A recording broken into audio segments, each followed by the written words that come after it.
Welcome to Ajatella, the show that transitions you from think to change. And today we have James Sakwa. He is a communication specialist and a good friend of mine. Karibu sana. Thank you very much. How are you? All good. And you?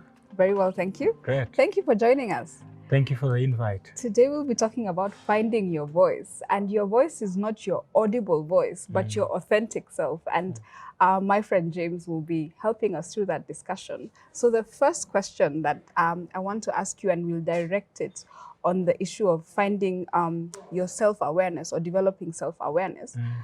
How important is it that someone is not a counterfeit? There are very many counterfeits in life today. I think we are doing copy and paste a lot. So how do you ensure that you're not a counterfeit, or why is it important? It's very important to not to be a counterfeit, or rather to be authentic, to speak in positive terms. And the importance of that is you want to build credibility, and you want to build trust, and you also want to be comfortable. Sure.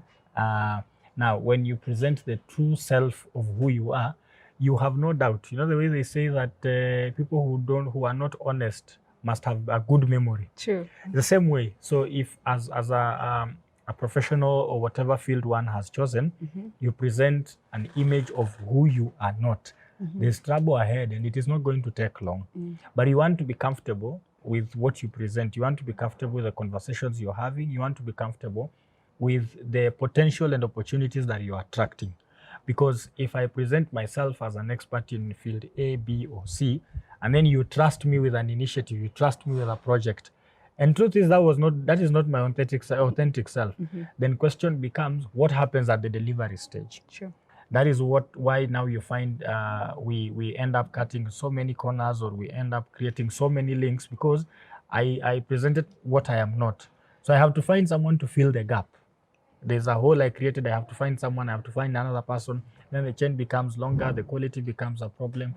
And the other thing is you want to be credible. You want people to speak for you, not just to speak of you, but you want them to speak of you for you and say, if it is Anne, if you're talking about this thing, Anne is the person to go to. If Anne told you she will do this, don't worry about it. It's as good as done. Wow. Yeah. And you know, you've said many things, and if you can just start to unpack some of what you've said. Yeah. First of all, opportunities come to you as your authentic self. Yes. So if you present yourself as someone who isn't, that's how disappointment comes through.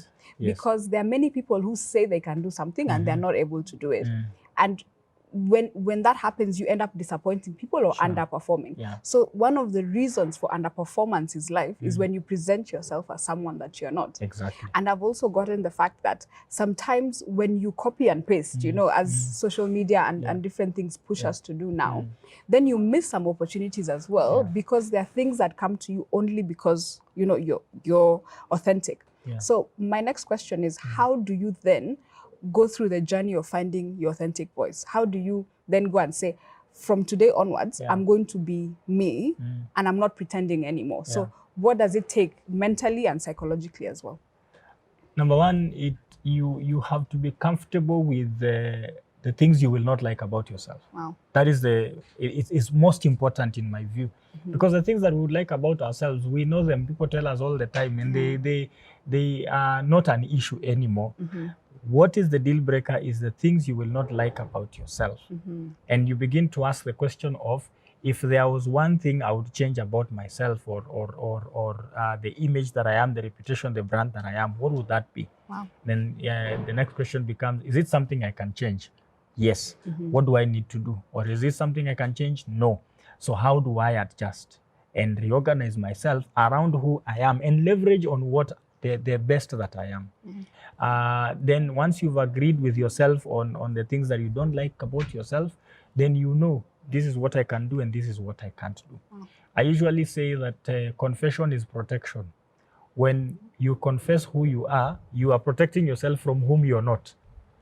If I say, this is who am I, like you said, this is whom I am, then you will not ask me to do something that is not within my purview. I will not attempt to convince you to give me an opportunity that is not within my purview.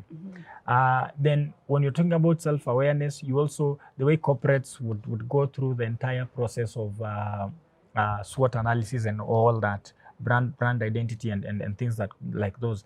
Even as individuals, we have to take time to do introspection and ask, where am I coming from? Where am I going? Sure. Where am I now?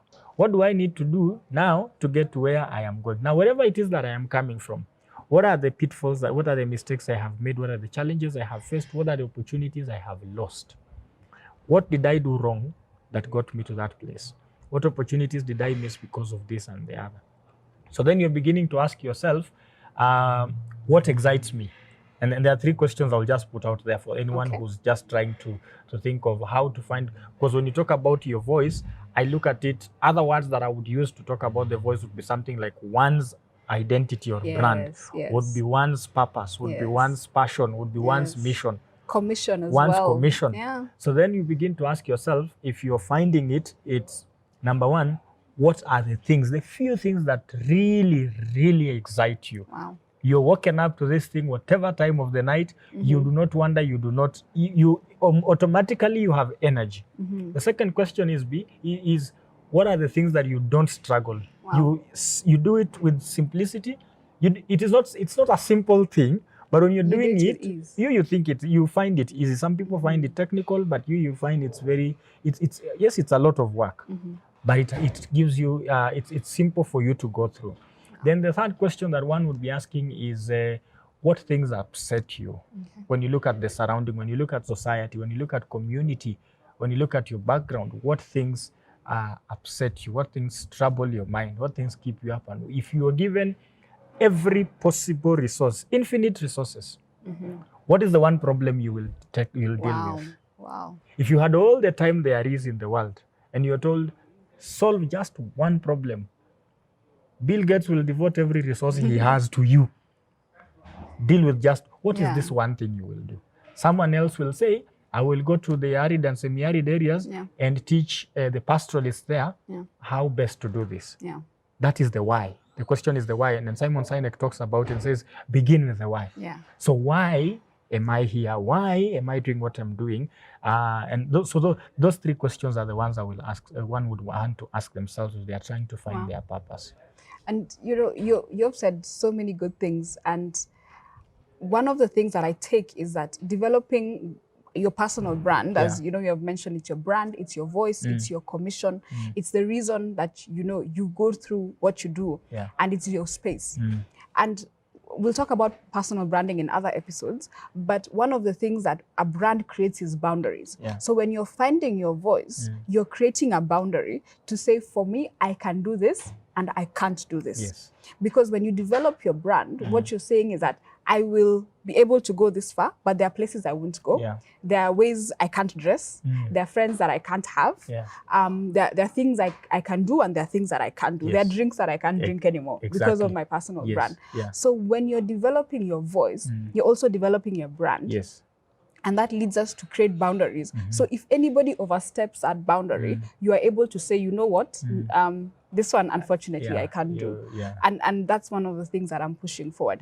And even as, we begin to tie in our thoughts, why is it important not to lose it when you find it? Because there are many people who have found their voice, and we'll talk about, this, we want to bring you back and just talk about it later. But why is it important, if you find your voice, not to lose it? And think about it this way. And I would like people to just have, when you're talking about the voice and the brand and all, pick your best brand out there on the shelf. Pick your best company, the one that you find, you think is the best. And think about these things from that side. A company you like, if they lost their position in the market, and we know many, how much have you seen them struggle to try and come back? To try and get back, 1, to the market, 2, to the hearts of the people, 3, to the NSE stock listing. That's the same thing with people. If this is my voice, this is my brand, this is what I am known for.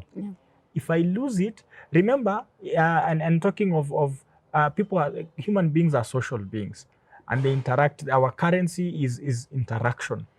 So if I have this voice, I have this person, and this credibility that I have built, when I lose it, and then I come back and start to rebuild it, One, the people that I had at that time, the audience you had amassed, the following that you had, they are not here sitting waiting for you to come back. Oh. They are gone. By the time you're coming back, someone else has taken your space. It's a competitive age. True. Someone else has taken your space. So, and you're beginning to carve a new market. And remember, times have also changed. Yes. So there's innovation. There's new knowledge. There is new thinking. There are new media. You have now to start adjusting to cope with everything new that has come into place. Wow. Now it will take you 3 or 4 or even 5 times more in effort to get to where you are. Very, very true. And even by the time you get there, I mean, the struggle will be much more than it was for you to get where you were before. Wow. Yeah. Wow. You know, even as we begin to wind up, one of the things I've taken away from our discussion is that your personal brand, first of all, creates boundaries. Yes. That when you know who you are and when you find your voice, then you need to protect your voice because there will be people who want to, you know, take it away from you or even switch that and make you do things that you're not comfortable with or even present yourself as someone who is not your authentic self. And I've also taken the fact that you gain opportunities by presenting your authentic self. Yes. That when you're self-aware and you know this is what I bring to the table, then you get opportunities from that. So that would be my parting shot. What's yours? My parting shot is to be comfortable with saying no. Okay. Wow. If you're going to protect your brand. Yeah. Because we are surrounded with people we love. Yeah. Family, friends, co-workers, people we go to church with and do every manner of things with. And they know what you're good at. They know they can count on you with this and the other. Yes. But because they have their interests are parallel to yours, they want to drag you. Some of them, not all, some may want occasionally to drag you to fulfill their interest, to meet their interest at the expense of your brand. Wow. So be comfortable with saying no. And it is not pride. You're not proudful. You're not being proud, but you're saying, I am happy to help you, but on this one, I would like to pass. Wow. And that goes even for business, for people who are in business. One of the things that I've come to learn lately is to say no to some business. Yeah. And yes, you're looking for money and you're probably even broke at that time, but you're looking at the cost of that business. Not just what you're getting out of it, but what is it costing you at the end of it? Is it, are you slowly, is your brand, your personality, your voice, is it slowly fading while you're in pursuit for money and the immediate benefits? Thank you. So be happy to say no. Wow, someone told me no is a full sentence with no explanation needed. So I think that's the thing that we should take away as well. So thank you so much for your time. Sure. We take the conversation forward. Some of the things we mentioned are in the book, Secrets of the Race. I think he has his copy. Yeah, here we go. There's a number at the bottom of your screen. You can be able to contact and get the book as well. But thank you so much for watching Ajatella, From Think to Change.